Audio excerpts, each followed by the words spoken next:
Hello po, good day. Magbigay nga tayo ng perspektibo, pananaw dito sa trending issue tungkol sa panawagan ni ex-Governor Chavit Singson na magkaroon ng one-time, big-time rally para mapatalsik ang ating sitting president at ma-install itong kanilang Vice President na si Inday Lostay Duterte. Okay. Ngayon, tinitignan natin yung mga reason behind kung bakit ang mga DDS, siyempre yung mga samahan, kalyado ng mga Duterte ay atat na maibagsak itong present administration pagkatapos siyempre ma-install itong Vice President.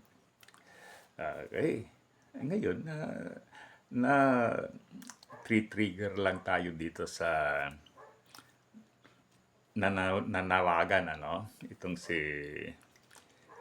former governor. Kasi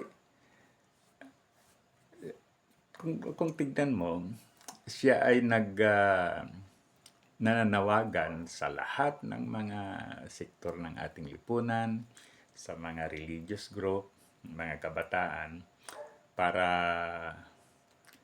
magawa itong tinatawag niyang one-time, big-time rally. Okay.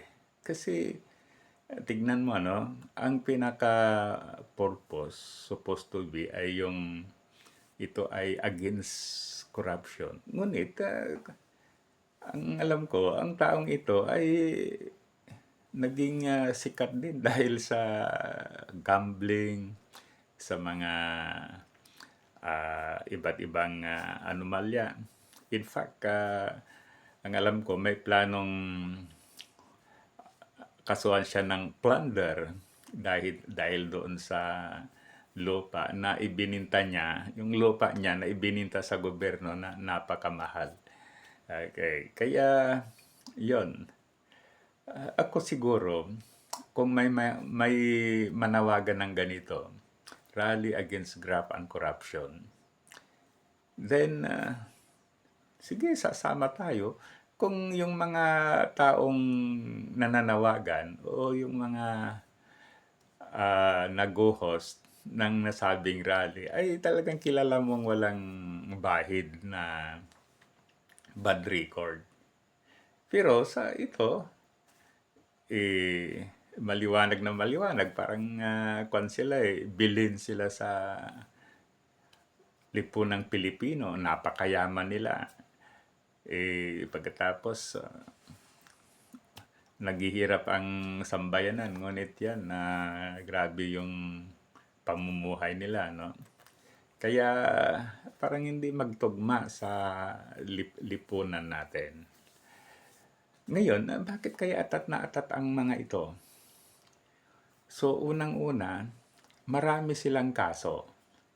Makita nila na the only way na malibre sila sa mga iba't ibang anomalya at kaso ay mapalitan ang administration. Siyempre, alimbawa, mapabagsak si PBBM at saka pagkatapos papalit yan si Sara Duterte, then i-erase lahat yung kanilang mga yung mga kaso.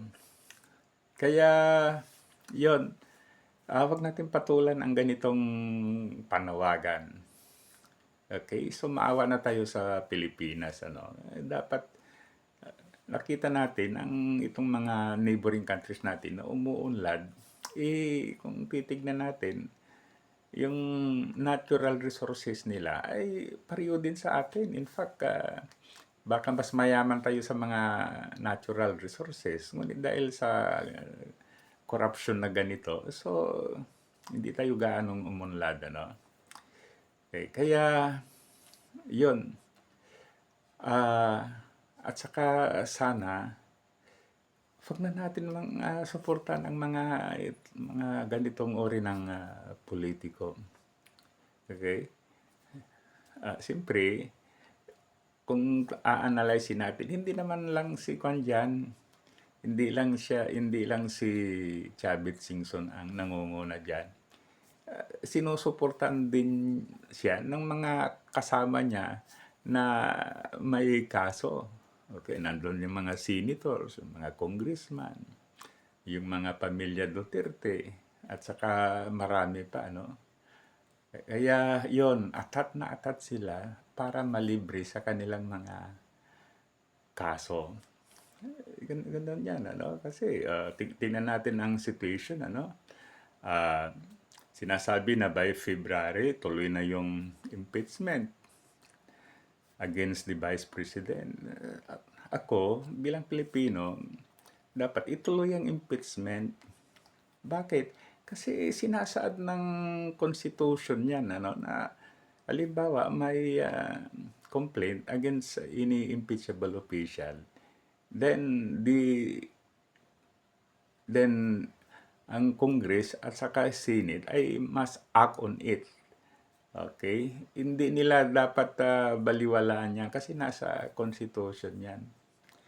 Itong si Escudero, dahil lang doon sa term na forthwith, ganon, ano? Parang, but then, kung tingnan mo, yun ay paraan niya para hindi masunod yung ating Constitution. Kaya yan, yung mga senators, Villanueva, Estrada, Marcolita, Escudero, Villanueva. So, at saka marami pa. Yun, talagang ginagawa nila ang lahat para sila ay malibre. Ngunit, dapat tayo, huwag natin silang ilibre dahil nagkasala sila. At saka ito, kahit sino na talagang involved, dapat sila ay managot.